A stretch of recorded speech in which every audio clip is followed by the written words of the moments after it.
Thank you for the invitation. It's a pleasure to be out here with you guys. I am the current president of the American Mosquito Control Association. For those of you that don't know, I actually got my start in New Jersey. I spent about 10 years doing mosquito control for Mercer County in New Jersey. So I recognize quite a few of you guys in both the panelists and the list of participants. So what I'm going to do today is talk about what the AMCA has been up to this year. And let me start off by saying that this is perhaps the worst year to be the president of any association. I think Ray Delaney can account for that just from the Pennsylvania perspective as well. Because of all the uncertainty surrounding COVID in our current pandemic, we've really suffered from a lot of decision paralysis, and we haven't been able to move forward with a lot of the things that I wanted to accomplish this year. But nonetheless, it still has been quite a busy year for us. So I'm going to provide you some background information on what the AMCA has been up to, and hopefully some of the future endeavors that we'd like to participate in. Okay, so what is the AMCA? Well, we're a nonprofit professional association that was actually founded back in 1935 in New Jersey. We were originally called the Eastern Association of Mosquito Control Workers. So mosquito control has a very, very rich history in the Northeast. We're about 1,500 members. We're mostly made up of students, scientists, regulators, industry folks, mosquito control employees, trustees, commissioners, and many others. And as of today, we have members in over 50 different countries. I asked Emily to do a quick poll of the members that are attending this right now. And it actually turns out that only about 20% of you are members of AMCA. So 80% of those attendees on this conference right now are not members of AMCA. And I'd like to find out why. And hopefully many of you can follow up with me afterwards and let me know how we can actually grow our membership. So our mission, simply put, is to provide leadership, education, and information for mosquito and vector control across the country and globally. And I'll come back to that. Your current leadership is composed of myself as your president. Dr. Mark Breidenbaugh is our president-elect. Many of you know Mark from his Air Force entomology days. He is actually currently a reservist with the Air Force as well. But as of about a month ago, he's actually taken on a mosquito control director position out in California. So he has taken over for Major Dillon in Northwest Mosquito and Vector Control District located in Southern California. Dennis Wallette is our upcoming vice president, and he runs the Tangipahoa Mosquito Control District in Louisiana. Gary Hatch is our treasurer. Gary is also a mosquito control director in Davis County, a county right north of me, located in Salt Lake City. And Jason Kinley is our past president, another mosquito control director from Gem County, Idaho. Your list of officers for 2020 and 2021 are Brooks Bose, Dr. Brooks Bose, who represents industry, Dr. Brian Bird, who represents the Mid-Atlantic, Chris Lesser in South Atlantic, Gary Goodman in South Pacific, Dr. Mark Clifton in North Central, Dr. Lee Konstedt in West Central, Herf Jones in South Central, Greg Barron in North Pacific, and Dr. Catalina Alfonso Parra, who is our international representative. I have left the North Atlantic vacant right now. Many of you are probably aware that Bob Duryea from the Warren County Mosquito Extermination Commission was the North Atlantic representative, but he has since resigned his position. It looks like Priscilla Matten from Bristol, Rhode Island is running unopposed, but we can't officially release that information until the elections are done. And by the way, the elections are due by October 15th. So for those of you that are members of the AMCA, please take a few minutes and vote for your next leadership. Okay, our committee chairs are composed of Mark Breidenbaugh, who will be running our annual meeting, and I will come back to this. Your very own Scott Kranz is running our archives. And I'm not going to go through the vast majority of these, but you are well represented from the Northeast on our committees. Ishik Unlu, a longtime Mercer County and Northeast representative, is in charge of our training and membership. And Stormy Freeze from the Cape May Mosquito Control Department is running our young professionals. Our membership by region is presented to you in this pie chart. Our biggest region is in the South Atlantic, mostly driven by our Florida districts, but the North Atlantic is also well represented by having about 10% of our overall membership. Now, as far as the general membership update, as of this Monday, this is what our actual numbers look like. We're doing quite well. We're about 95% of our actual predicted budget, but I should mention that that budget was modified. So when we're looking at the previous year's actual membership, we're really looking at about 75% of the prior year. So again, this is something else that I'm hoping to find out from the various regions on how we can increase our membership so that way we can meet our budget goals and also expand our association and make our services available to a much larger audience. Okay, one of the big things that I want to inform you about is that we have a new executive director. I will come back and talk about the Management Association change in just a little bit, but for the time being, I want you to be introduced to Megan McNee, who is going to be acting as our new executive director. I've worked with Megan over the past several months, and she is quite attentive to our needs. Her communication skills are really excellent, and we are really looking forward to growing this association with her in the leadership position as the executive director with AMG. We've also had a technical advisor change. I'm going to introduce you to Dave Brown. I hope many of you already know Dave. Dave used to run the Sac-Yolo Mosquito and Vector Control District in California, but he is also a past president of the American Mosquito Control Association, and he spent many years also in our legislative and regulatory chair position and committees, helping with various legislative issues, both at the local, state, and federal level. Dave is involved in a variety of different things. Some of those are actually highlighted on here. You can read these, and I hope that these presentations are actually shared with you down the line as well. So that way you have his contact information, both email, and I should mention that that is actually his cell number that he is providing to you. As many of you know, we don't have a mosquito control store. Many of us within our specific agencies and districts are actually Jacks and Jills of all trades. And Dave is really the epitome of a Jack of all trades. As our technical advisor, he is assisting with a variety of different issues, both at a federal level, but also at a local level.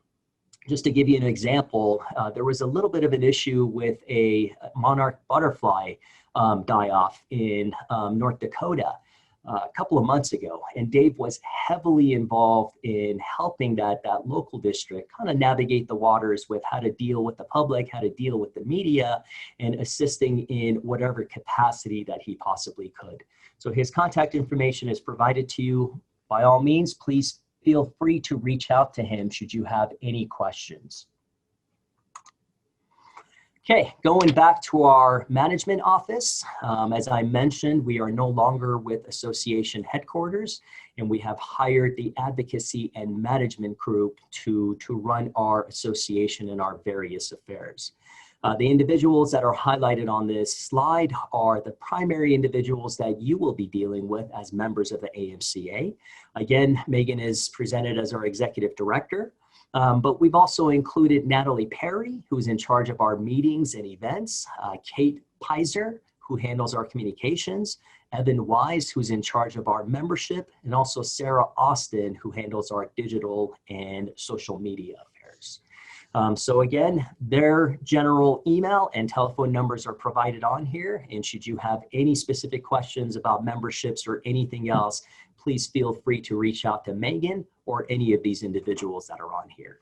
All this information can also be found on our website at mosquito.org.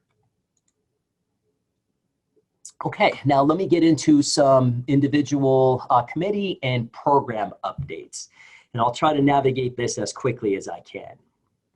One of the big things that I really wanted to accomplish this year was to develop a strategic planning for the AMCA. It has been quite a long time since we have done anything of this sort. And actually, as a matter of fact, I can't remember during my career, and I've been involved in mosquito control for about 20 years, having done anything similar to this. What I really wanted to do was try to bring as many of our progressive thinkers, our individuals within the mosquito control districts, our federal agencies, our partners at various levels of government kind of together in a room and try to figure out what we're doing good. When have we been our best and where do we need improvements? There was a variety of different topics that I wanted this group to kind of take into consideration and try to figure out where we want to be in the next year, in the next 5 years, in the next 50 years. Some of these include rebranding, perhaps updating our logo, a potential name change that I'll talk to you in a second.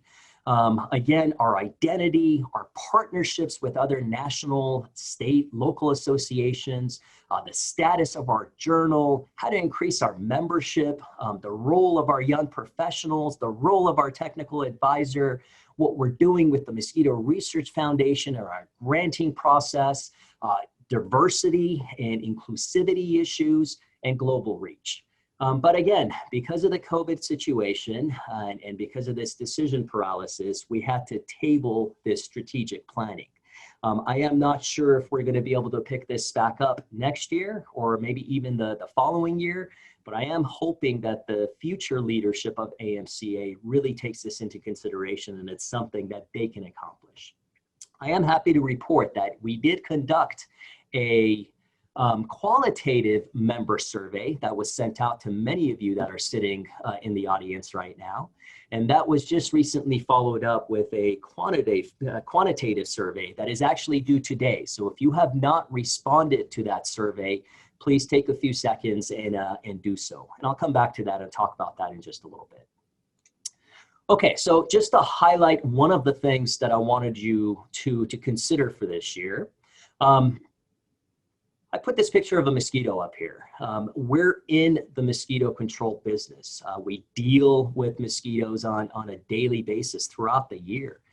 But as I've listened to many of the talks today, I noticed that actually about 10 out of 22 of the talks today were dealing with other vectors.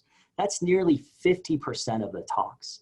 And the truth of the matter is, we are the professionals that are dealing with other vectors and not just mosquitoes. Black flies have been on this list. Even horse flies, deer flies are on this list. I'm not even going to mention ticks. You guys are already well aware of that. Biting midges, calicoides, leptoconops. These are other insect vectors that we deal with.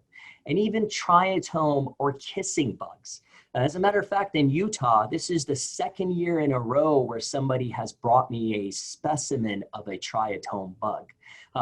As you know, as entomologists, we often get tasked with identifying not just insects, but photos of insects, or some people even send you insect bites and they want you to identify what kind of bite may have caused this welt on the skin of this individual. But the truth of the matter is that we deal with a variety of other vectors, and this really seems to be growing.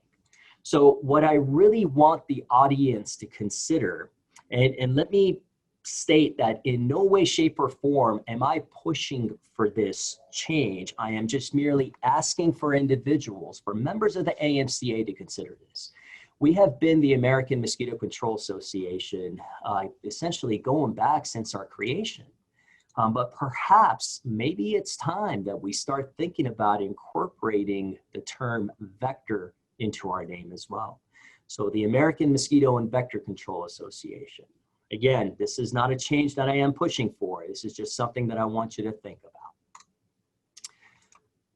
Okay, now let me talk about the AMCA member research that I just mentioned to you.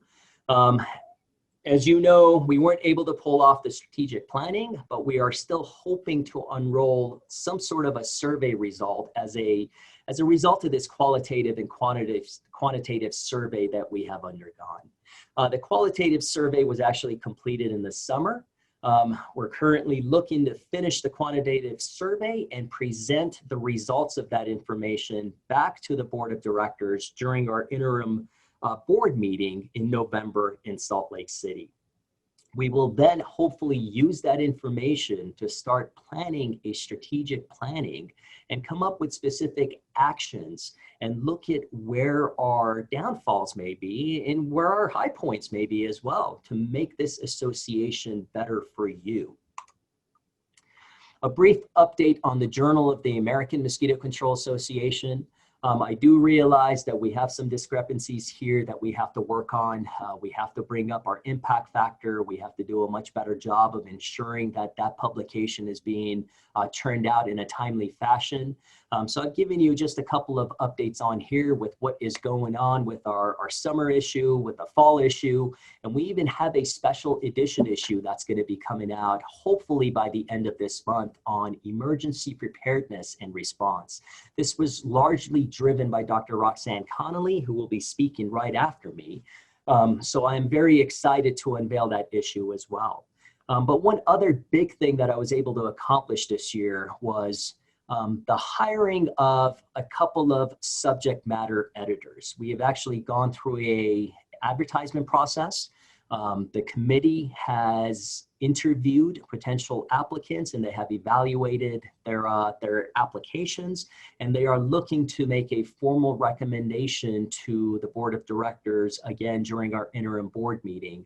So that way we can add a couple of subject matter experts to the Journal of the American Mosquito Control Association to help expedite the process of peer review. We are also increasing the fees for publication. The new fee structure will be $500 for AMCA members and $600 for non-members. We just have to be competitive and we need to generate some funds for JAMCA. So this was a necessary evil that we had to undertake. A brief update on Legislative and Regulatory Committee. We continue to advocate Congress for funding legislation to help pass a variety of different bills to help support mosquito and vector control programs, research, laboratory capacity, and training. I've been very, very involved with the L&R process over the last 10 years or so, and this does not seem to be going away. And for those of you that have not played a role in this capacity, I beg of you to please do so. Right now, we're supporting several initiatives to enhance vector control capacity in the US. This includes the TIC Act, the SMASH Act, and a nationwide surveillance program. And I'll talk briefly about a couple of these. Next, the first one is VectorServe.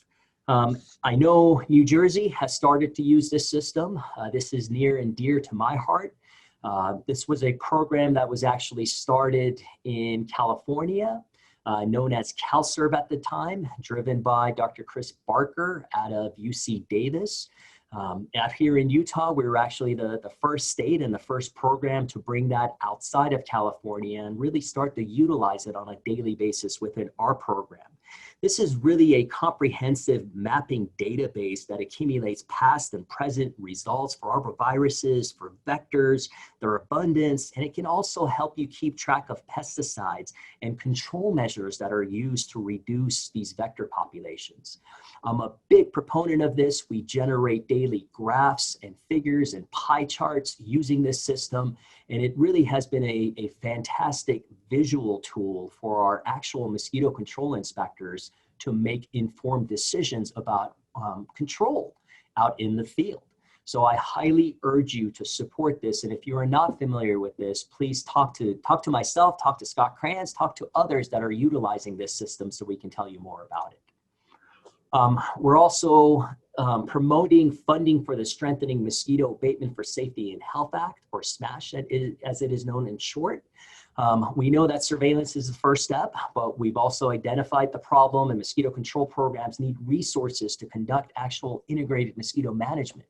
So the activities funded by SMASH would include applicator training, mosquito monitoring, research, and control. So again, we urge you to get behind us in this endeavor. The Endangered Species Act is not going away, and it is actually becoming more and more onerous for us. So this is another process that we are working with the EPA and also the Wildlife Services on to ensure that we can continue to provide mosquito management in light of the Endangered Species Act. And then last, but certainly not least, I put this on here so that way you are well aware of this. This is the NAILIT Human Health Risk Assessment. This was recently released by the EPA for comments. Those comments have been extended to November 24th. So please go on the EPA website and provide comments. As many of you know, we only have 2 classes of insecticides available to us when it comes to adult mosquito control. These are the pyrethroids and the organophosphates. And within the organophosphates, we really only have malathion and NAILIT to use for adult mosquito control. So if we lose NAILIT, we are certainly going to be hurting. NAILIT has a lot of different advantages over malathion. It actually has greater efficacy in light of even an organophosphate resistance issue. But more importantly, when it comes to aerial applications, especially in my neck of the woods where thermal inversions are a huge issue, it is extremely important to use a product that is heavy enough that we can actually deliver it down to the ground, which is what NAILIT provides us. So please take a few minutes and get on the website and provide comments.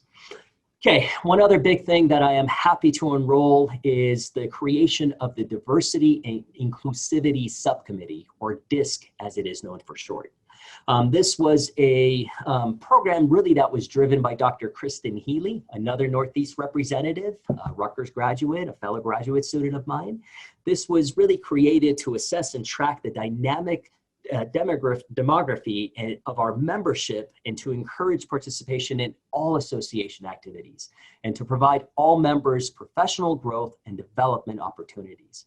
We have a social responsibility to develop all of our members. Many of you are aware of the current national, cultural, and societal and social issues that are going on. And this is really just another component that we'd like to incorporate within our association as well. I've put a couple of their specific tasks on here. The big ones are really the creation of a code of ethics or a code of conduct for all members of AMCA, especially when it comes to meeting attendance. But there's a variety of other things that we also like to accomplish as part of this DISC group. So look forward to some additional information on this that we will be unveiling very, very soon in the future. Okay, on the Bylaws and Policy Committee, Herf Jones is our board liaison to the Bylaws Committee, and Dr. Janet McAllister from the CDC is the chair of that committee. I have been overworking them this year due to a variety of different issues that have been brought to my attention. We are trying to update our bylaws as best as we can. We are trying to update our policies and procedures as well. There is a variety of different issues that we need to tackle, and these will all be something that we will unveil to the membership for actual voting and approval of, hopefully coming up in the near future. Hi, Ari. I hate to interrupt you. Do you think that you would be able to wrap up in a minute or so? Yeah, virtually on my last 2 slides.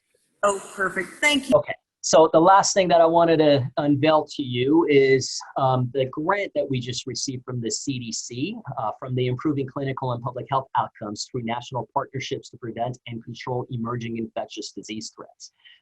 We are going to be unveiling a training and certification process for QLEX and endemic West Nile virus vectors in the United States for increased surveillance and control. In short, we're going to be developing and distributing a best management practices manual. I am very, very excited about this. This will be about a 2-year project, but the most important aspect of this is that this really paves the way for us, meaning the AMCA, to become an official partner with the CDC. So that way, as additional monies are freed up, we're looking to work with them and really provide that back to our membership and those doing mosquito and vector control. Okay, I will wrap up with this. Everybody's asking me what is happening with the AMCA meetings in March. The truth of the matter is, I don't know, folks. But trust you me, there's nobody on this entire profession that wants to have the meeting more in Salt Lake City than I do. We have just built a brand new facility. We have a variety of different events planned for you guys out in Salt Lake City during the first week of March. So we really are pushing to have this meeting in person.